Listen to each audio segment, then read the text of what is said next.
നമ്മുടെ വീട്ടുപറമ്പിലും മറ്റും കാട് പോലെ വളരുന്ന ഭക്ഷ്യയോഗ്യമായ ഇലകളോടുകൂടിയ സസ്യം. അതെ, കൊടിത്തൂവ അല്ലെങ്കിൽ ചൊറിയണം. കൊടുത്ത, ആനക്കൊടിത്തൂവ, കടിത്തുമ്പ, ചൊറിതനം, കുപ്പത്തുമ്പ എന്നിങ്ങനെ പല പേരിലും ഈ സസ്യം അറിയപ്പെടുന്നു. ഉർട്ടിക്കേസിയ എന്ന ഫാമിലിയിൽപ്പെടുന്ന ഈ സസ്യത്തിൻ്റെ ശാസ്ത്രീയ നാമം ലാപ്പർട്ടി ഇൻറ്ററപ്റ്റ എന്നാണ്. ഇംഗ്ലീഷിൽ ഈ സസ്യത്തിൻ്റെ പേര് സ്റ്റിങ്കിങ് നെറ്റിൽ എന്നും സംസ്കൃതത്തിൽ ഈ സസ്യത്തെ ദുസ്പർശ എന്നും അറിയപ്പെടുന്നു. ഇതിൻ്റെ ഇലകൾ തൊട്ടാൽ ചൊറിയും. അതുകൊണ്ടാണ് ഈ സസ്യത്തിന് ചൊറിയണം എന്ന പേര് ലഭിച്ചത്.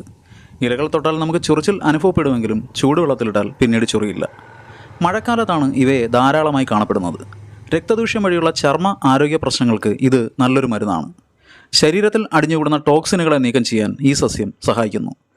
അയൺ സമ്പുഷ്ടമായ ഈ സസ്യം വിളർച്ചയകറ്റാൻ സഹായിക്കുന്നു. ഇലകളിൽ കാൽഷ്യം ധാരാളമായി അടങ്ങിയിട്ടുണ്ട്. ജീവകങ്ങളാലും ധാതുക്കളാലും സമ്പുഷ്ടമാണ് ഈ സസ്യം. ഈ സസ്യത്തിൻ്റെ ഇലകൾ വെള്ളത്തിലിട്ട് തിളപ്പിച്ചതിന് ശേഷം ചൂട് കുറയുമ്പോൾ തേൻ